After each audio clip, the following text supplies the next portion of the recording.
realities. But I can assure you, we will not be serving you sabra hummus when you come here.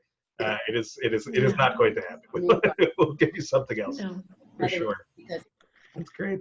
So, as always is our case, we're going to have people I'm sure will be coming in, but in order to maximize our time this morning, I wanted to just make sure that we get started. And so for that, before I introduce our guest teacher for this morning, I want to invite Ruth, who, don't worry, that's a normal siren here. It's the 12 o'clock siren in Sag Harbor. I should have realized, actually, especially with Israelis on the call, that is an important distinction to make. So I'm going to invite Ruth to just to share some words of introduction, and then I will introduce Anat, and we will get learning this morning. So Ruth, please. Thank you. Shabbat Shalom, and welcome to Women's Torah Study. This is something that, for those of you who are new to our Women's Torah Study, this is something we do on the first Shabbat of every month. Usually a woman congregant and leads our Torah study discussion using a women's commentary, and but we also have guest speakers occasionally, and today we're very honored and pleased to have Anat Hoffman with us, and last night we had Rabbi Goodman, both women of the wall, and it's our great pleasure and honor to have them with us today. We've been doing this since November 2017, and so you are part of what has become a wonderful tradition in our synagogue. So welcome to all, and a special welcome to Anat, and so happy to have you here. Looking forward to your talk today. Thank you so much. Thank you, Ruth. Thank you so much. So just now to introduce, and before that, I just want to introduce and to thank one other person who's on our call. I want to thank Nechama Namal, Nechama, maybe you could just wave your hand, who is the Director of Philanthropy for Women of the Wall, and who was essential in pulling all of this together in very short order. So Nechama, we thank you, and we look forward to continuing a relationship with you as well, and understanding the importance, especially right now, of the role of the director of in America, we tend to call it development, but philanthropy is probably the more accurate rendition for sure. So Nechama, thank you for everything that you've done on a very personal level for making my life infinitely easier than it could have been, and for bringing us not just any presenters, right, but to bring us Rabbi Goodman last night and to bring us Anat this morning is an unbelievable gift that I hope we can find ways to repay in some form or the other. And our extension to Anat and to Rabbi Goodman of visiting us, we hope, Nechama, at some point that you can do the same. So I just want to introduce, as I said, our guest teacher this morning. Anat Hoffman is the chair of Women of the Wall. She is an Israeli born in Jerusalem and serves as the executive director of the Israel Religious Action Center, the IRAC, since 2002. Her position in Iraq places her at the forefront of the effort to advance religious pluralism in the state of Israel. As executive director of Iraq, Anat has fought and won recognition of reform and conservative conversions by the state, and led the struggle against gender segregation in the public domain, including on public buses, airplanes, and a national radio station. In her teens, Anat was Israel's swimming champion, where she learned to dive headfirst into the deep end. This gave her the strength necessary to carry out her work in the past and today. Anat has led Women of the Wall for over 3 decades in their struggle toward gender equality at the Western Wall, the holiest site of the Jewish faith. She also served on Yerushalayim City Council for 14 years, heading the opposition. In this role, she pushed relentlessly for equality and tolerance in a city run by the powerful Orthodox bloc. Anat was selected as Person of the Year by Haaretz newspaper in 2013 and chosen as one of the top 50 most influential Jews by the Jerusalem Post in 2014. Globes named her as one of Israel's top women activists in 2018. Anat got her bachelor's degree in psychology from UCLA and her master's degree in psychology from Bar Ilan University. Anat is a mother of 3 and has 1 grandchild, and she lives with her partner in Yerushalayim and is joining us now from Yerushalayim, which itself is a treat. And Anat, we welcome you. We thank you for being here. And just as a means of framing our time together, Anat is going to teach for 30, 35 minutes or so, a shiur in which we will learn, and then she's very excited to be able to engage. So for the time being, we're going to mute everybody other than Anat, and then when the time comes when we engage in discussion, we'll do as we've been doing lately, which is if you have something to say, raise a hand digitally or otherwise. I'll do the calling on, and you can unmute and mute yourselves at leisure. So let me just mute everybody, and then I'll unmute Anat, and we will get started. Okay, Anat, all you. So shalom, Shabbat shalom. It's a treat to see you. Thank you, Rabbi Geffen. Thank you, Ruth Joseph, for making this possible, and my colleague, Nechama. Thank you for saving me last night, that you found someone from America that doesn't have to wake up at 2 in the morning. Toda rabah. I'm going to talk a little bit about the parasha. Of course, if you want to learn about the parasha, you should talk to someone who really studies Jewish texts. I'm a social activist, so basically I'm using the parasha as the Torah portion as a diving board to just jump to wherever I want. But this is an important Torah portion. It has the 10 commandments there. And it has the Shema, the most important Jewish prayer, the Shema. And I wanted to mention that and invite all of you, after I finish my remarks, to suggest an 11th commandment, one that's missing. I'm dying to know, you have half an hour to think, what could be a possible 11th commandment? What's missing in this day and age that you would have added to Deuteronomy 34.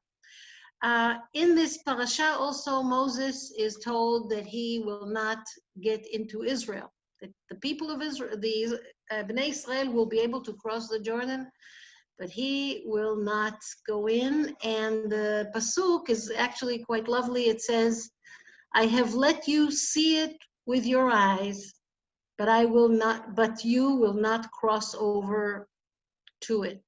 I have let you see it with your eyes, but you will not cross over to it. And it reminds me of my experience in America. I'm an Israeli native, third generation. Actually, I failed in my matriculation. When you finish high school, I didn't get a matriculation because I couldn't pass English. I couldn't get English into my head for love or money. I actually have an old recording of me trying to read the Wizard of not the Wizard of Oz, the Aladdin. And it starts with the sentence, once there was a wizard, he lived in Africa. You can hear my voice, you see that English is not going to work for me. But because I was a swimmer, as the rabbi mentioned, there was a university in America who couldn't care less about my grades. They wanted my times in the 100 and 200 freestyle and the 200, 400 medley. And I have an American education from UCLA because they didn't care about anything but the swimming. And I learned English. It's called Bonehead English. First year, I just learned English. But when I think of the wonderful things I brought with me from America, I'd say English is the least important of them. The most important thing is that kicking and screaming, I was made to go to a class called American Government and Constitution. I fell in love with your Constitution. It's a beautiful, divine document. You should use it more often. It inspired me, and I thought that the idea of a democracy that is sensitive to civil rights is something that can change my life. And everything I learned in America, starting with the jazz appreciation, 32A and 32B, I don't know if you know, it's called a MIC. It's a course that people get at UCLA. All you have to do is come and listen to jazz, and you get a grade. I learned meat cutlery. I learned the history of prostitution in Western civilization. And I learned tap dancing, which I failed happily, even though I love American tap dancing. I have no talent for it. I'm a swimmer, not a dancer. But the music for tap dancing is so delightfully and positive. So I love that. So after being in America, particularly from the religious perspective, I was changed. I'll give you an example. I went to see the Dean of Religious Life at UCLA to ask that on Pesach, in the vending, it's an automatic machine that you put money into it and the little door opens and you can take out a sandwich. That on Pesach at the EdPsych library, if they could add in the vending machine something that's not a sandwich, like fruits and, because on Pesach, Jews, they don't eat bread. So I was sitting in the waiting room for the Dean of Jewish Life, of Religious Life, oh, God forbid, Religious Life, and in front of me was a student who was a Sikh. Now, not a Sikh from India, but a Sikh from Beverly Hills, white, blonde, but she wanted to wear a dagger in a sheath across her chest because it's part of being Sikh. And I remember that the Dean of Religious Life treated her with the same respect she treated me. All these religions were all welcome at UCLA. She mentioned to the Sikh, maybe the dagger can be made of plastic because it's not very good in UCLA for a student to be walking around with a dagger.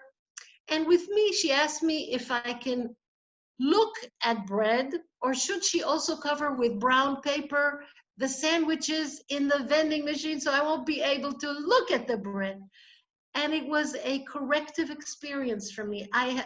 Just the idea that all religions were welcome in her office, that she made an effort to make every religion feel at home, and that the craziness that Jews don't eat bread for a week just fit in with Sikhs wearing a dagger. Everything was, anyway, I wasn't used to this because having born in Jerusalem, every occasional brush fire can be the beginning of a new religion. This city was destroyed by zealots and fanatics more than once. And I had the privilege of learning about Reform Judaism, which I didn't know coming from Israel. I started when I went to UCLA, the Israeli Student Organization.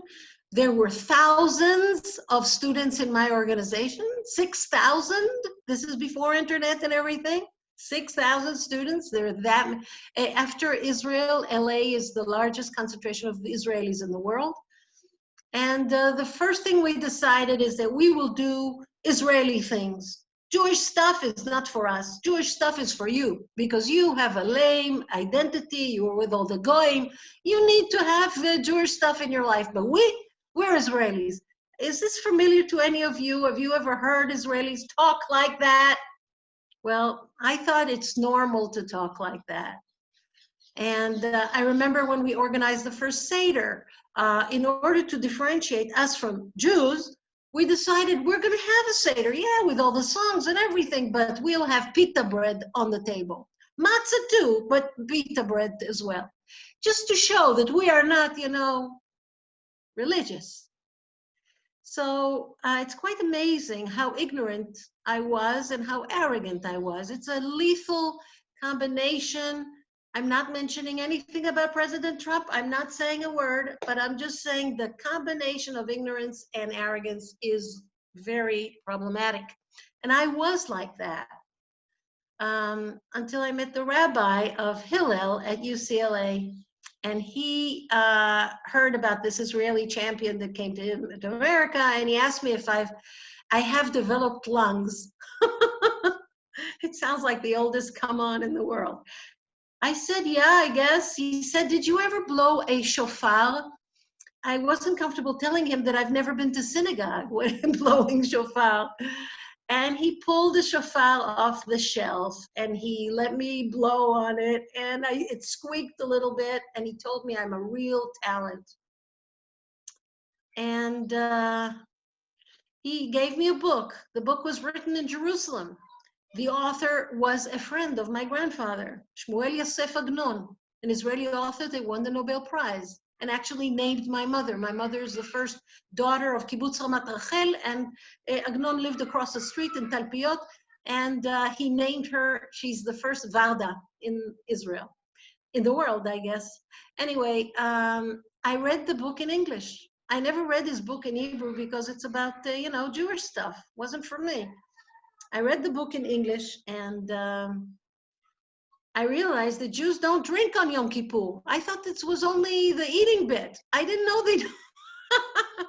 I'm just mentioning how ignorant this third generation Israeli who finished, okay, not a good student, but I did finish 12 years of an Israeli education, and I didn't know it enough. Anyway, when I went to synagogue and blew the shofar, I also couldn't find a good way to eat because all these good people were fasting. And being homesick and being hungry and then blowing the shofar very well, I may add, because since then I've been blowing shofar, it had a lot of meaning for me. And when I wrote my Israeli friends that in America I went to synagogue and I observed Yom Kippur and I blew the shofar, I got an avalanche of letters. What? You're gonna now cut your hair? You're gonna become ultra-Orthodox? What's wrong with you? And I said, no, there's another way to be Jewish. We don't know it. In Israel, we don't know, but there's more than one way to be Jewish. If I had to name this talk in a different term, this is it. There's more than one way to be Jewish is revolutionary in Israel.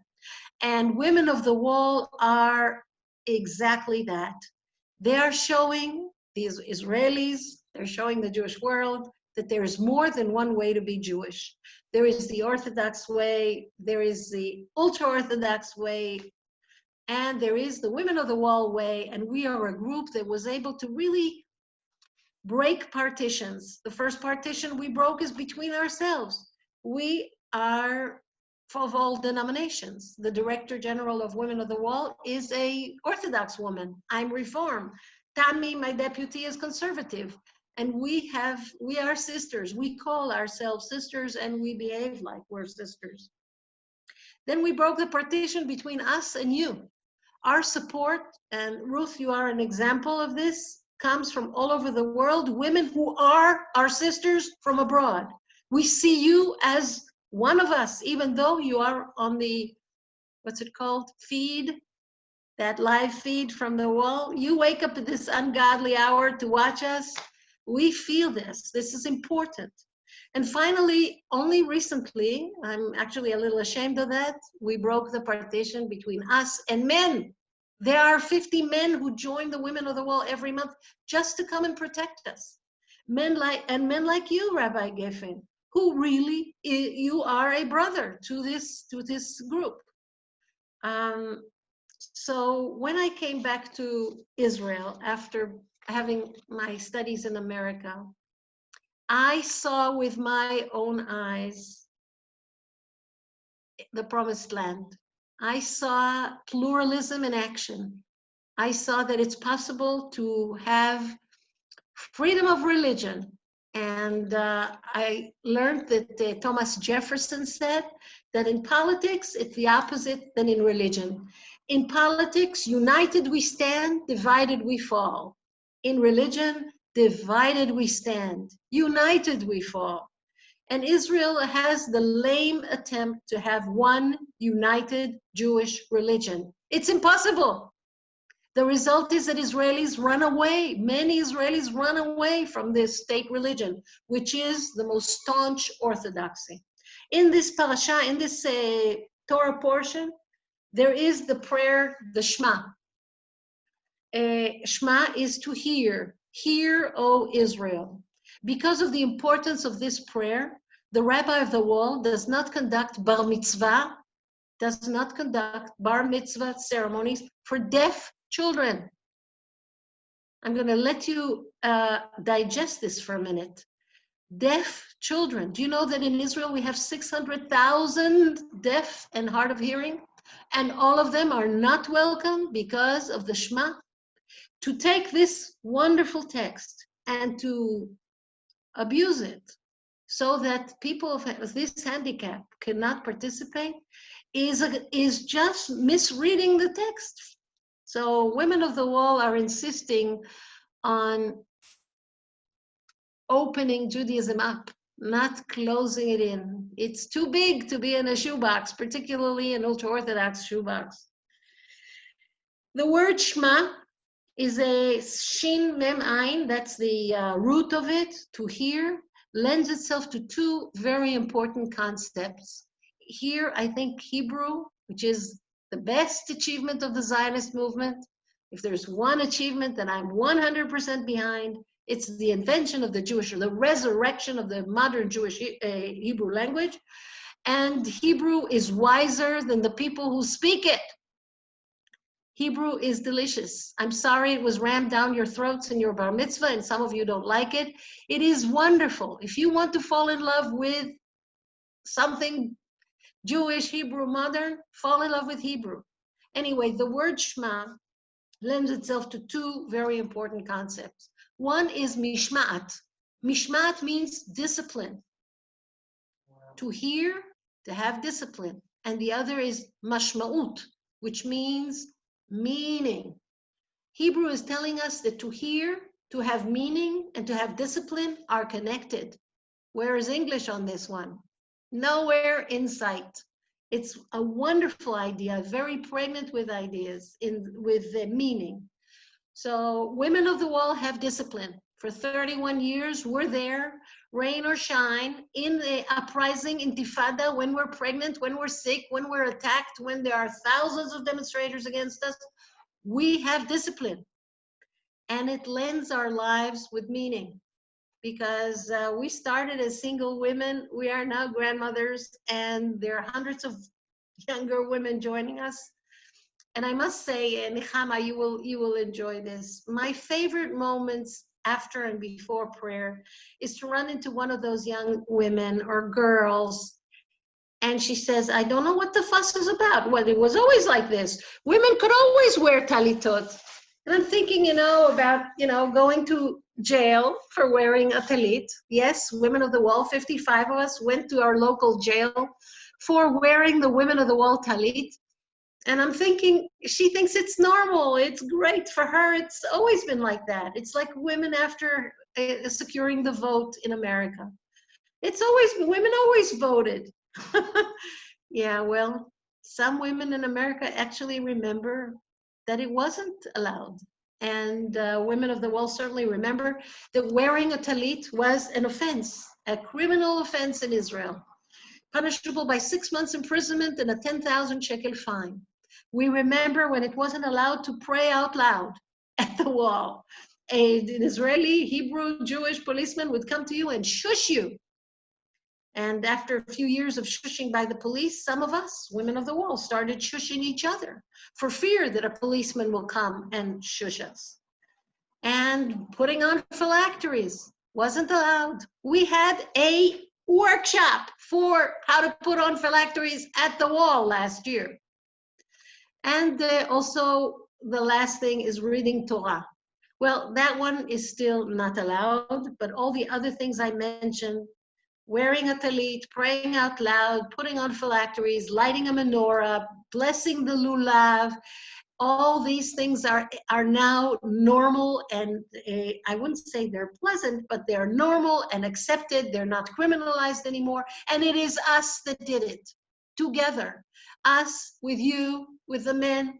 We are the ones who made it. If it wasn't for us struggling and having discipline, it would still be a criminal offense, and a young woman in Israel couldn't even imagine that she could ever see a woman wearing a talit. So we are victorious, because these were our 4 strategic goals: to be able to pray out loud, to wear a talit, to put on phylacteries, and to read Torah. Reading Torah is still not allowed. I'm going to give you a moment to digest this. It's a criminal offense for a woman to hold a Torah, to touch a Torah, to read from the Torah. In the Jewish state, in the only sovereign Jewish state on this planet, it is a criminal offense for a woman to hold a Torah. Every month when we come, we are searched by police to find a Torah. I can bring in a bomb. I can bring in 3 knives, but a Torah? And besides, women of the wall are able to materialize a Torah almost every new month. The police is dying to know how, and since it is a secret, I cannot tell you how. But we bring a Torah in every month, and one day there will be a Torah at the wall. I can see it, like Moses standing on the Mount of Nevo. I have let you see it with your eyes, but you will not cross over to it. I think we will cross over to it. The shame is that instead of Israel leading the way in the Jewish world, in placing Torah scroll in the arms of women and girls, Israel is making holding a Torah a crime. The reason, the way it's done, is that the keys to the holiest site of the Jewish people were given to an ultra-Orthodox rabbi, Rabbi Rabinovich. And guess what? Rabbi Rabinovich's daughter, his wife, and his mother, they don't want to touch a Torah. So he extrapolates from that to all Jewish women. He actually said that to us. My wife never wanted one. Okay. But you know, there's more than one way to be a woman in Israel. And these women, the women of the wall, they're longing for reading the Torah and providing a young girl with a bat mitzvah ceremony. Without a Torah, we can't provide her with this. So back to the 10 Commandments before I open it up to your suggestions. I have a friend, this Professor Susan Sered. She teaches at the Boston University, and she went across the planet to find a religion that has a female pope, a maternal religion, a religion that is completely matriarchal, that women are running it. And she found it in an island called Okinawa. There is a religion there with a female pope, and she has all these other females working with her. And Susan went to them and she read them the 10 Commandments. And she said, I'd like to have your opinion about those commandments. And these women sat for a few days, and then they called Susan back and they said, we disagree with all of them. What? She says, don't murder. You think? They said, you know, there are some situations where murder is necessary. So she said, is there any commandment that you can come up with? They said, well, in most cases, we think you shouldn't take poison. Even on poison, they thought, there are some circumstances. So I'm just saying, when it came to this maternal religion, what Susan Sered found is that they saw the complexity of life. They saw that sometimes stealing is the right thing to do. They saw that sometimes bearing false witness is the right thing to do, and they see life as much more ambiguous than the 10 Commandments see it. I find this fascinating, particularly because I just read a study that says that the most advanced definition of intelligence is tolerance for ambiguity. The higher intelligence you are, the more tolerant you are for ambiguity. I want to state to you, my friends in America, Rabbi Rabinovich, who holds the keys to the wall, is not intelligent. He is unable to comprehend that there is ambiguity in the world, and that his job is to enable the student who's Sikh from Beverly Hills and the Jerusalemite who's trying to observe Pesach. He has to provide them with the environment as friendly as possible. I think he should take lessons from the Dean of Religious Life at UCLA. She retired years ago, but still, she herself was Mormon, by the way. Mormon, another religion. But she wasn't looking at her role as to instill Mormonism in the student body of UCLA. And sadly, Rabbi Rabinovich thinks this is his job. What else did I want to say? That right after this, I finish talking to you, I will walk from Bet HaKerem, my neighborhood, to Balfour Street. Balfour Street is where our Prime Minister lives, and the Prime Minister is charged with bribery, fraud, and breach of trust. And thousands of Israelis every night and every day are now demonstrating all over Israel, in Caesarea, in Tel Aviv, in Jerusalem, but particularly here in Balfour Street, for him to step down because he needs to deal with these 3 charges. The court has received 1 million documents about these 3 charges, 1 million documents. And that requires his lawyers to, the court case will start in January. They will meet 3 times a week. And it looks like by the end of 22, there will be a verdict. And then there'll be an appeal process that will go on till 25. Ladies and gentlemen, you cannot run a country with this on your head. And there is the corona crisis. And Israelis are saying, Israelis from the right, Israelis from the left, older and younger men and women, religious and not, we're all saying, go home, deal with your issues. Let us fight the pandemic with a guy who's not facing these indictments. And it is a wonderful thing to see actually thousands of Israelis in the streets. When I'll walk from here to Balfour, there will be many people walking the streets with me. So that's it. So Anat, thank you first for beginning our conversation really with an incredible framing of the connection between this week's parasha, your own personal narrative, the realities on the ground, literally to the minute of what is going on in Yerushalayim. And I think in particular to see this as holistically related to a concept of the 10 Commandments themselves, right? And as you mentioned before, constitutions, foundational legal ideas.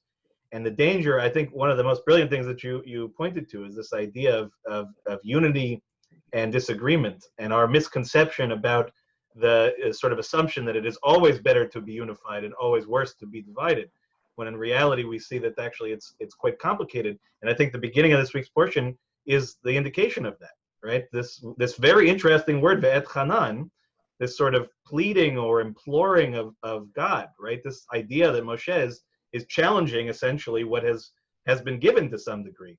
Before I realize I'm being selfish in taking up at the beginning, we'll invite everyone else for a second. But as you were speaking, I opened up my women's commentary because I remembered that there was something very interesting in which, in their post-biblical interpretation, the section actually was written by my professor who I adore, who's taught here at the temple, Dr. Alyssa Gray. And she points out in the Midrash that there is a conversation about what is the proper form of prayer.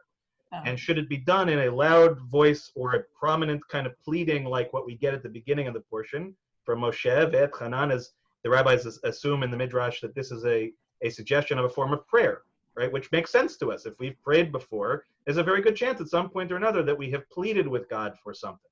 And we've done it in a bombastic kind of fashion. But in fact, our basis for prayer is actually Chana.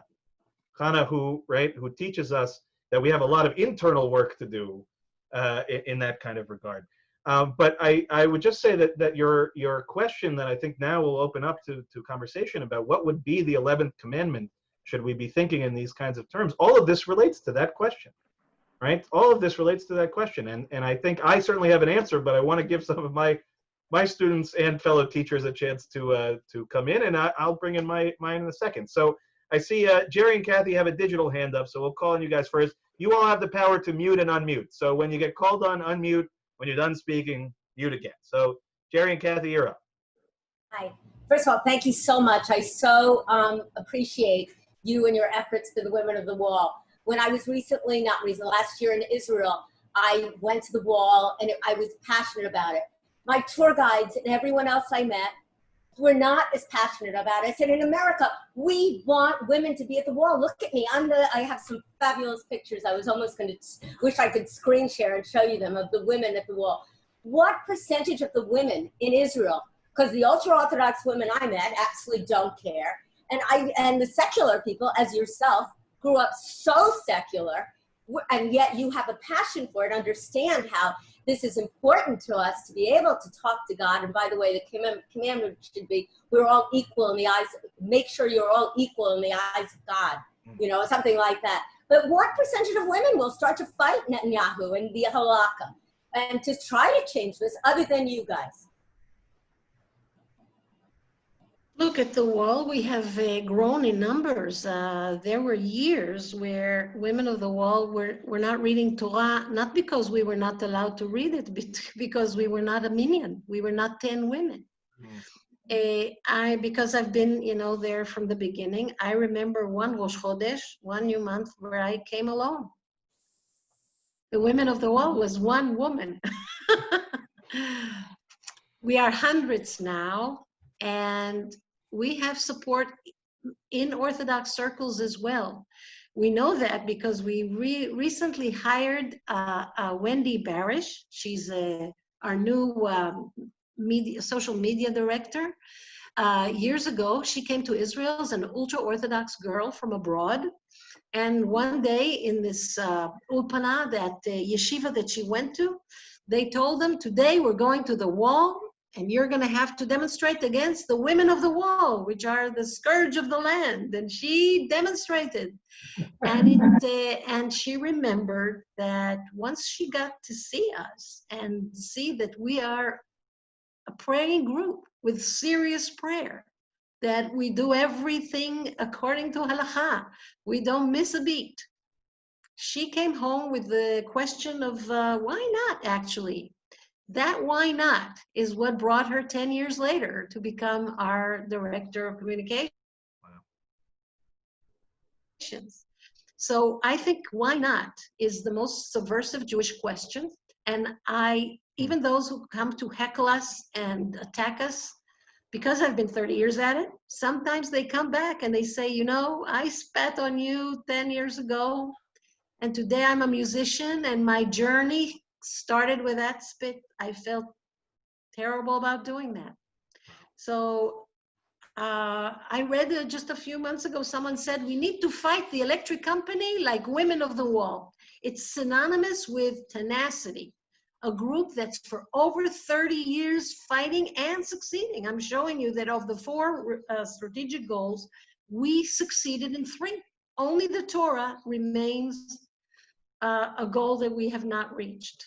So we are an example how a small group of men and women who are committed to a cause can change the world. I think we're I hope this is every group that wants to change Israel to do so well. Fantastic. Marcia, I think I see your hand up, and then we'll go to Jeff. So maybe the 11th commandment should be women should be allowed the freedom to do that. Okay, that's a good one. I would just move it up in order.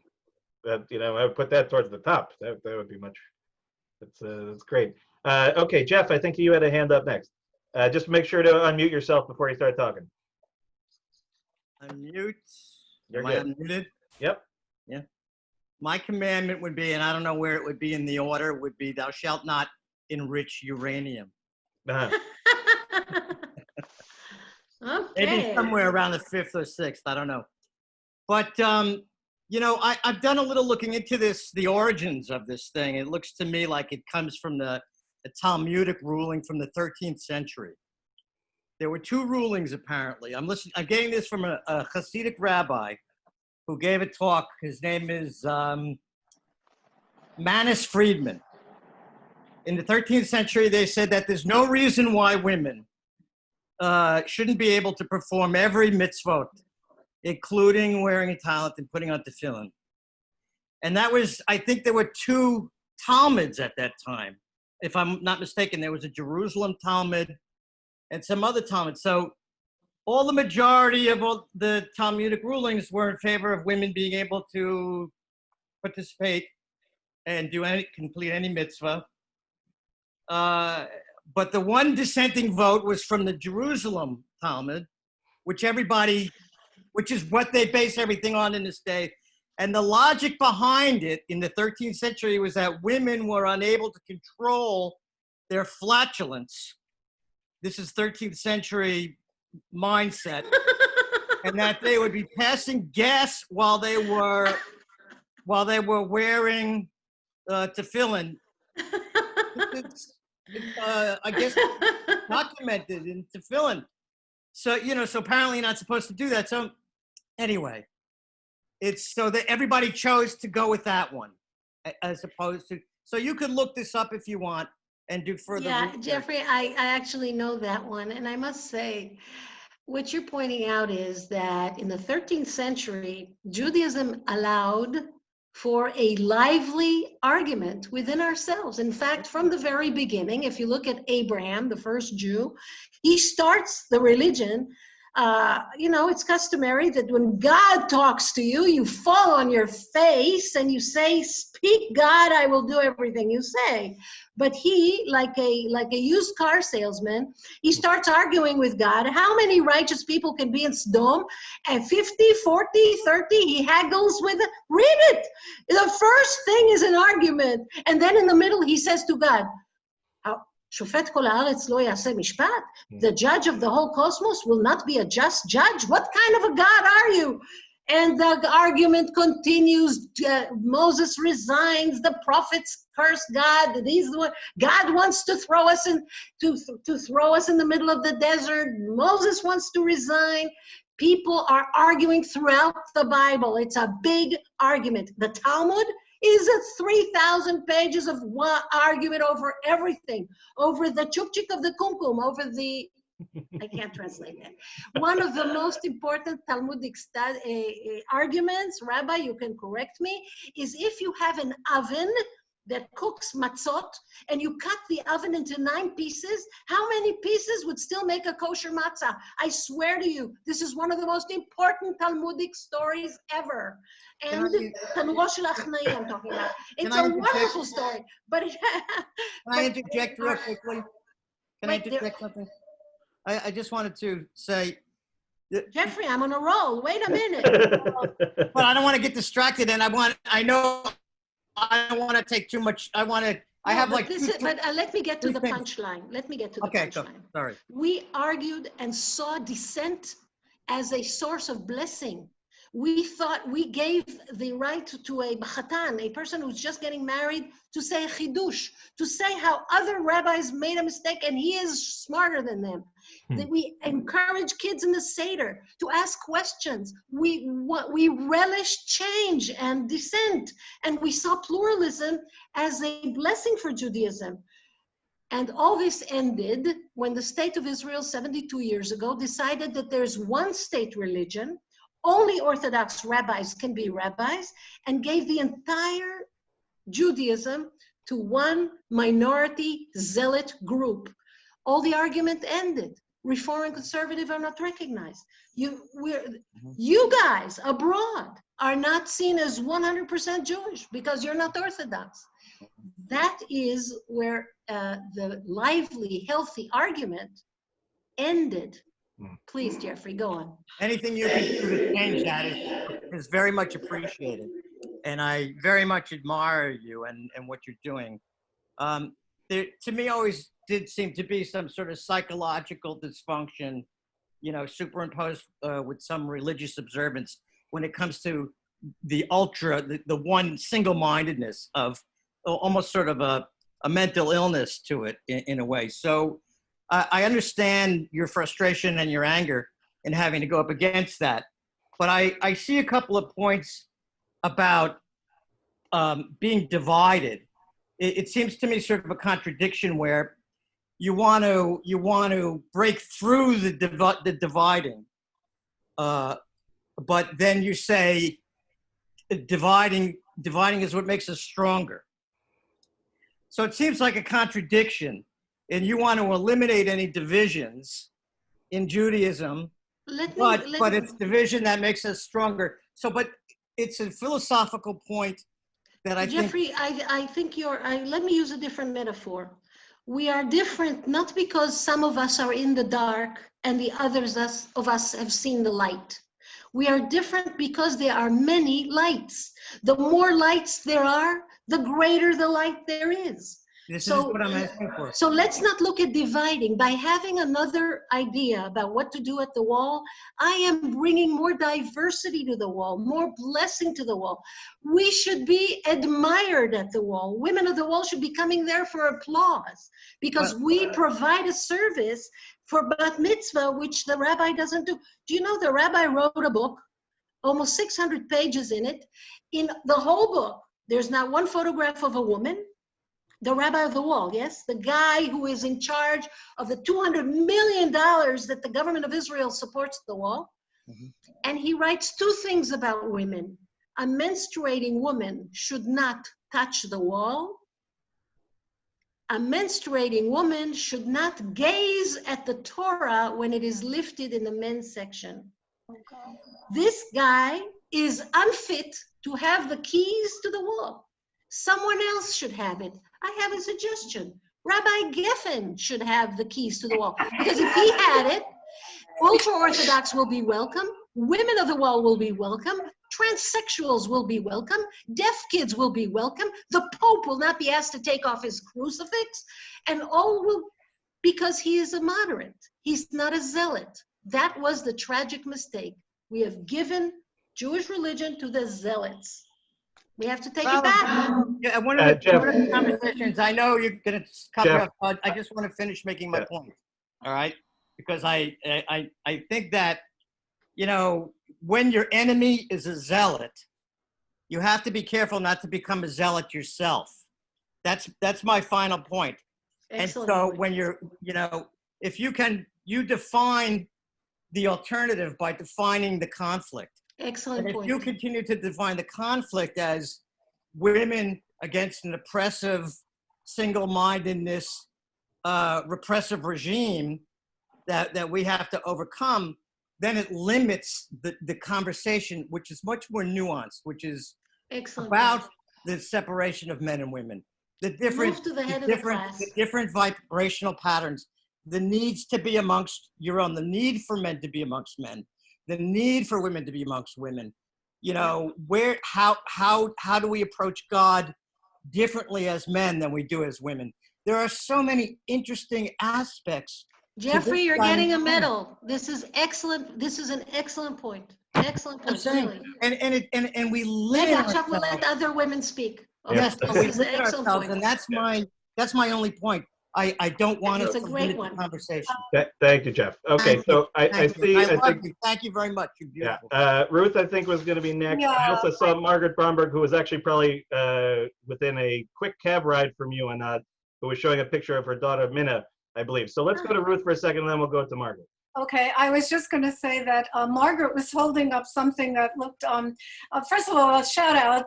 Hello to Margaret, who was the co-founder of the Women's Torah Study using the Women's Commentary. But I was very interested to know what you were holding up, Margaret. I couldn't see it from on this small screen. Margaret, just unmute yourself so we can hear you. It's a picture of Minna blowing a shofar at the wall. At the wall? Oh. I'm not so good at this technology. While we're talking, I'll try to find the image and share it. Can't see it. It's from Haaretz this week. There was an article in Haaretz this week about how women have always, at least historically, been able to pray at the wall, and they chose a picture of Minna blowing the shofar at the wall. So, and I am embarrassed to say that I have never gone with the women on Rosh Chodesh, but I hope to on the next Rosh Chodesh. So thank you, Anat and Nechama. I will make contact. Maybe I belong to Kol HaNeshama. Maybe some of my members are going to the wall and I can go with somebody. I would like to be able to do that, and I will get in touch so I can go. Thank you so much. If there's any guarantee in the world, it is that there are people at Kol HaNeshama who are going to be with Women of the Wall.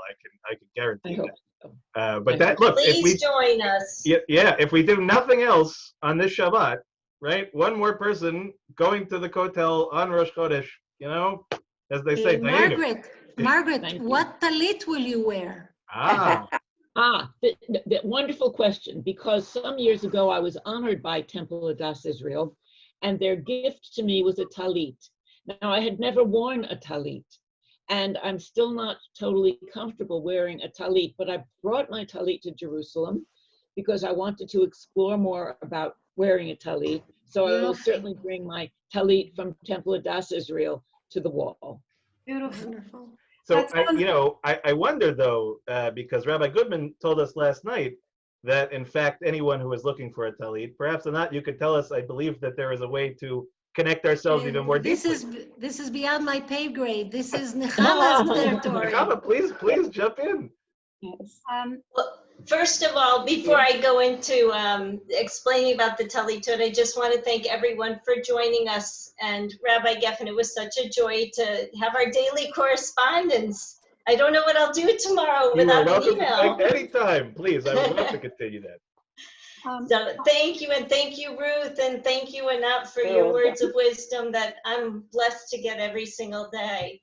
And Margaret, please get a hold of us. We'd be happy to let you know the logistics for joining us for Rosh Chodesh. Thank you. And the Talitot? Yes, if you would like to purchase our beautiful Talitot, we have 3 different kinds. They are all on our website, womenofthewall.org.il. We also have on our Facebook page, just Women of the Wall on Facebook, we have a fashion show that we did showing a few of us wearing the Talitot and opening so that you can get the whole image of what the talit looks like, how big it is.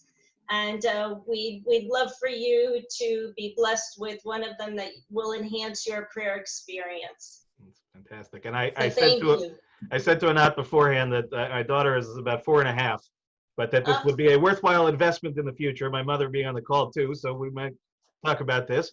I am still wearing my bar mitzvah talis, which at this point is showing its age. So perhaps the rabbi also needs a new one.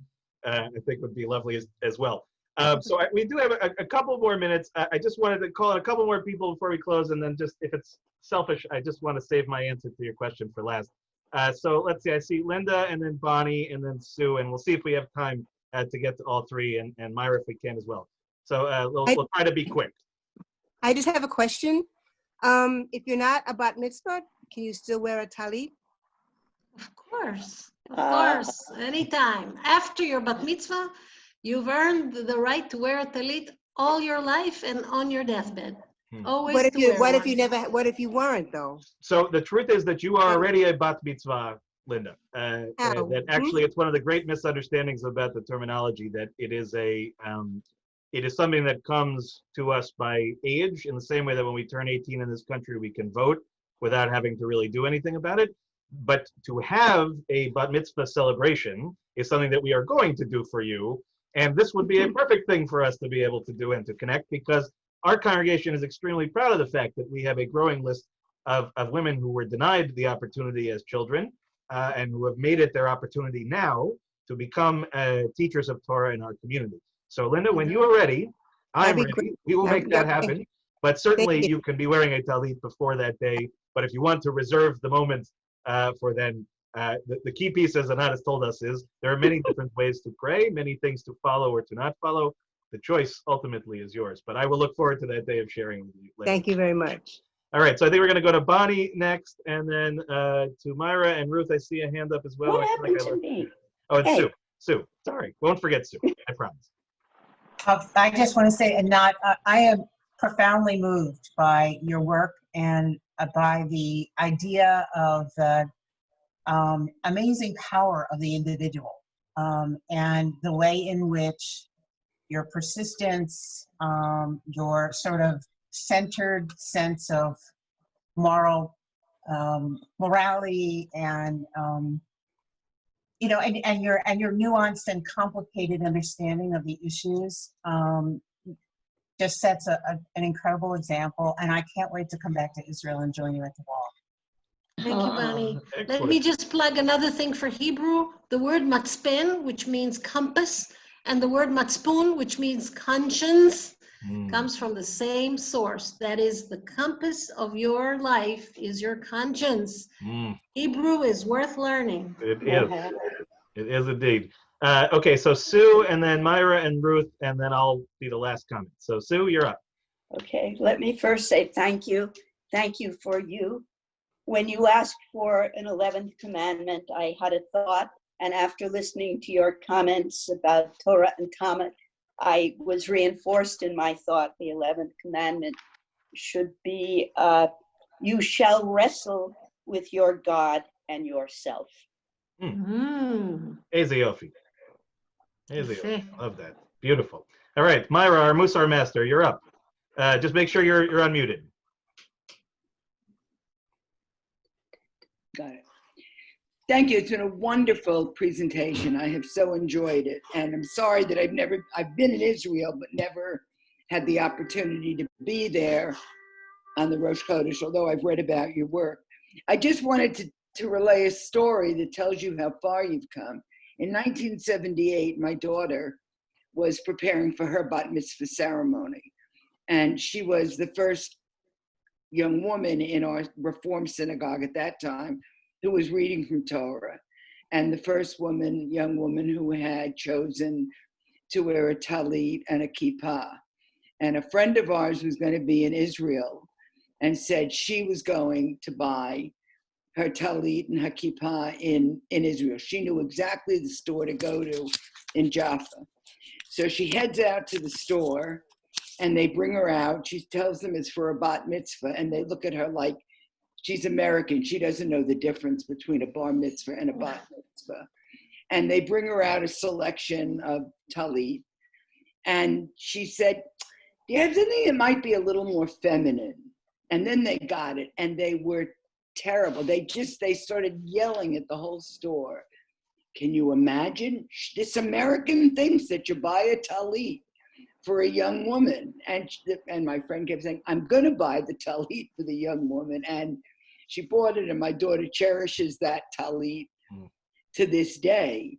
So you come a long way, because in 78, it was like unthinkable that somebody would walk in and buy a talit for a young woman. And just to have passed that marker is You're right that in the stores now it is more possible to buy a talit for women. However, in a study that was done recently, 95% of Israeli girls have a bat mitzvush, not a bat mitzvah. Only 5% have bat mitzvah. What is a bat mitzvush? A bat mitzvush is a party. No content. No content whatsoever. It's 95%. Wow. Wow. Ruth, I think you were going to be our last word before my last word, as it were. I did want to say thank you to Anat for really just a wonderful, wonderful talk today, and appreciate it so very much. I also wanted to, while I was shouting out, I did want to shout out to Susie Kessler, to Dan's mom. You know, Dan has been incredibly supportive of women's Torah study right from the beginning, and has been immensely supportive of the equality of women. But I really do believe all of this comes from having the right kind of mom. So Susie, thank you for being the model for our wonderful rabbi, and so nice to see you. And I wondered if you might want to comment on what we heard here today. Oh. Well, you know, Safti, you're welcome to jump in here, but I'll just point out what I taught a couple weeks ago, which is for giving credit to powerful, important women in our family, to your mother, the Bubby. You know, sorry, you got me, Ruth. You totally got me. But it's true. It's essential. And I hope very much as possible, that me, my siblings, as we are raising our children, that we understand that we shouldn't take for granted the way that we were raised and the impact that it had on us. And while I don't expect, not that any time in the near future that I will be the chief rabbi of the Kotel, I should hope that if I should ever gain an honor in which I have the opportunity to express the deepest values of Judaism that were taught to me from the beginning, it is owed to my parents. It is owed to them and to my grandparents and to my siblings, to my entire family. So I appreciate you doing that. And Safti, I didn't mean to take your time away. You can jump in anywhere that you'd like. But really, Ruth, thank you for saying that. Really. Just as a last word, while I still have some breath in me before I go, in the other room and sob. In thinking about this question about the 11th commandment, I remember in the last week before I was ordained, Rabbi Rick Jacobs came and talked to our graduating class. And he posed a question. He said, what to you is the greatest challenge that you see facing the Jewish people? And of course, as we went around the room, I was one of the last people to go. You would hear the things that are common of discussion. Intermarriage, the growing divide between America or diaspora Judaism and Israel, fights for egalitarianism, all of these things. Every answer was an answer where I nodded my head. And he got to me, and I said to him that actually the greatest challenge I see to the future of the Jewish people, the present of the Jewish people in the future, is apathy. Is apathy. And so if I were to say if there should be an 11th commandment, thou shalt not be apathetic. Right? And if there is anything that we can take away from learning from Rabbi Goodman, from Anat, from Nechama, from all of the people that we have had as our teachers, apathy is unacceptable. Apathy is unacceptable under any circumstances, especially when it comes to matters of fundamental justice. And the work of Women of the Wall, as I described it last night, and I will reemphasize, is essential to the future of the Jewish people. And each of us, whether we get to Israel or not, whether we can pray at the Kotel or not, we must make this the forefront of our Judaism. We must understand that what Women of the Wall are fighting for each and every day, moment of every day, is essential to ensuring that the future of the Jewish people will not just survive. I'm tired of that terminology. Okay, we're past that point. Okay, now it is time for us to grow, to become the best version of ourselves possible, not in uniformity, but an acceptance of diversity, an appreciation of diversity, and especially to undoing the fetters that have been placed upon generations of women who have not been able to experience Judaism in the fullness with which it was intended by God. That is my deepest feeling. And if I can say one thing, as I said, we shall not be apathetic. Not today, not tomorrow, not ever.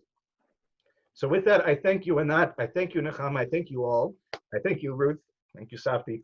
And Anat, we will give the last words to you. I can't not quote another Israeli Nobel Prize winner.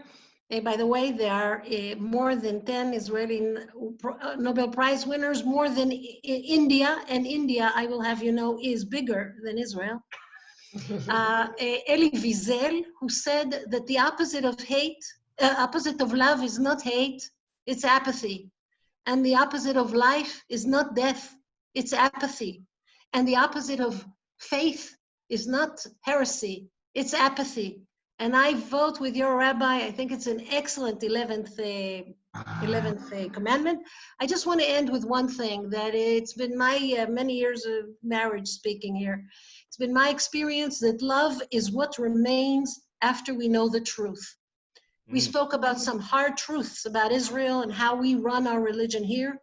And I think we are partners in making Israel a promised land for all of us. And I've been in many Zoom conversations. I was rarely moved as I am with you guys. Something real is happening on this Zoom. And I would love to come and visit you in person and get to shake all those hands. You remember people once shook hands and we hugged each other? Well, Alevai. We are virtually hugging you. We are virtually hugging you. And be safe on Balfour. Please, if you run into any Kesslers, you give them a hug from us. Okay. And as you said before, just the last word, as you mentioned Ramat Rachel, just as a personal thing, this was our second home growing up in many ways. When we stayed at the kibbutz, and my cousin Don, who I mentioned, lives on kibbutz Ramat Rachel to this day. So if you should run into them, and they call Neshama, as a matter of fact, give them big hugs. But Anat, thank you. Nechama, thank you. Thank you so Shabbat much. Shalom, everybody. Good health to everybody. Thank you. Thank you so much. Thank you. Keep up the good work. Shabbat Shalom, everybody. Thank you. Bye. Come again. Oh, can we go online to see the Hey, guys. Rosh Chodesh? Yeah.